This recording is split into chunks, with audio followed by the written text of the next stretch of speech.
Hello friends, welcome back to my channel ಸುಮಾ.ಚುಮ್ಮಿ. So ಇವತ್ತೊಂದು interesting topic ತಂದಿದ್ದೀನಿ. ಅದು female oriented problem, PCOD PCOS, polycystic ovary disease, polycyst ovary syndrome. So polycystic ovary syndromes ಅಂದರೆ ಏನು, ಅದು ಬಂದಾಗ cure ಇದೆಯಾ, ಅದಕ್ಕೆ ತುಂಬ ವರಿ ಮಾಡ್ಕೊಳ್ಳೋಂಥ ಅವಶ್ಯಕತೆ ಇದೆಯಾ? ಒಂದು ವಿಷಯ ಹೇಳ್ಬೇಕಂದ್ರೆ, ನಮ್ಮ ಅಜ್ಜಿ ನಮ್ಮಮ್ಮ ಅವ್ರಿಗೆಲ್ಲ ಈ ಪ್ರಾಬ್ಲಮ್ ಬಗ್ಗೆ ಗೊತ್ತೇ ಇರಲಿಲ್ಲ. ಬಟ್ ಈಗಿನ ಜನರೇಷನ್ಸ್ಗೆ 10 1 ವಿಮೆನ್ಗೆ ಇದು ಪ್ರಾಬ್ಲಮ್ ಇದ್ದೇ ಇರುತ್ತೆ. Polycystic ovaries disease, polycystic ovaries syndrome ಅಂತ.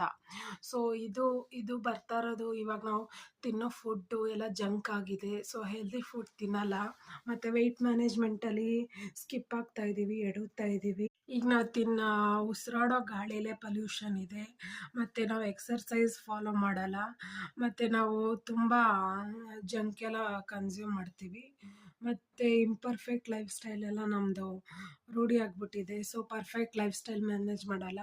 ಸೊ ಸ್ಟ್ರೆಸ್ ಮ್ಯಾನೇಜ್ಮೆಂಟಲ್ಲಿ ತುಂಬ ಎಡುತ್ತೀವಿ. ಸೊ ಪಾಲಿಸಿಸ್ಟಿಕ್ ಅಂದರೆ ಏನು ಅಂತ ತಿಳ್ಕೊಳ್ಳೋಣ ಅಂತ ಬನ್ನಿ. ಪಾಲಿಸಿಸ್ಟಿಕ್ ಫಾಲಿ ಅಂದರೆ ತುಂಬ, ಸಿಸ್ಟಿಕ್ ಅಂದರೆ ಪಾಕೆಟ್ಸ್ಗಳು, ಫಿಲ್ಡ್ ಪಾಕೆಟ್ಸ್ಗಳು ಸಣ್ಣ ಸಣ್ಣದು ಓವರಿಲಿರುತ್ತೆ. ಸೊ ಒಂದು ದಪ್ಪ ಫಾಲಿಕ್ಯೂಲ್ ಕ್ರಿಯೇಟ್ ಆಗುತ್ತೆ. ಅದಕ್ಕೆ ಸಣ್ಣ ಸಣ್ಣ ಫಾಲಿಕ್ಯೂಲ್ಸ್ ಎಲ್ಲ ಅದಕ್ಕೆ ಸ್ಟ್ರೆಂತ್ ಕೊಡುತ್ತೆ. ಅದು ದಪ್ಪ ಆಗಿ ಒನ್ಸ್ ಫಾರ್ ಆಲ್ ಯೂಟ್ರಸ್ ಇಂದ ರೀಚ್ ಆಗಿ ಎಗ್ ರಿಲೀಸ್ ಆಗುತ್ತೆ. ಆವಾಗ ಯೂಟ್ರಸ್ ಪ್ರೋಸೆಸ್ ನಮಗೆ ಆಗಲಿಲ್ಲ ಅಂದರೆ ಅದು ಎಗ್ ಫಾರ್ಮ್ ಆಗಿರುತ್ತಲ್ಲ ದಪ್ಪಗೆ, ಅದು ಔಟ್ಸೈಡ್ ಬಂದ್ಬಿಡುತ್ತೆ, ಡೆಡ್ ಆಗಿಬಿಡುತ್ತೆ. ಸೊ ಅದು ಆವಾಗ ಪೀರಿಯಡ್ಸ್ ಆಗಿಬಿಡುತ್ತೆ. ಸೊ ಈ ಥರ ಆಗುತ್ತೆ. ಇದೆಲ್ಲ ಆದಮೇಲೆ ನೆಕ್ಸ್ಟ್ ಏನಾಗುತ್ತೆ ಬನ್ನಿ ನೋಡೋಣ. ಪ್ರೋಸೆಸ್ ನಡೀಲಿಲ್ಲ ಅಂದರೆ, ಸೊ ಕನ್ಸೆಪ್ಷನ್ ಆಗಲಿಲ್ಲ ಅಂದರೆ, ಸೊ ಎಗ್ ಡೆಡ್ ಆಗೋಗುತ್ತೆ. 12 to 18 ಅವರ್ಸಲ್ಲಿ ಅದು ಸತ್ತೋಗಿ ಔಟ್ಸೈಡ್ ಬಂದ್ಬಿಡುತ್ತೆ. ಸೊ ಆವಾಗ ಪೀರಿಯಡ್ಸ್ ಆಗುತ್ತೆ. So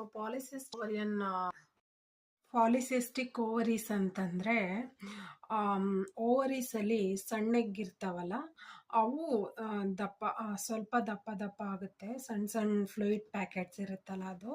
so dominant egg create ಆದಾಗ ಅದನ್ನು ಬೆಳೆಯಕ್ಕೆ ಬಿಡಲ್ಲ. ಆವಾಗ ಏನಾಗುತ್ತೆ ಅಂದರೆ ಪ್ರೆಗ್ನೆನ್ಸಿ ಫಾರ್ಮ್ ಆಗಲ್ಲ.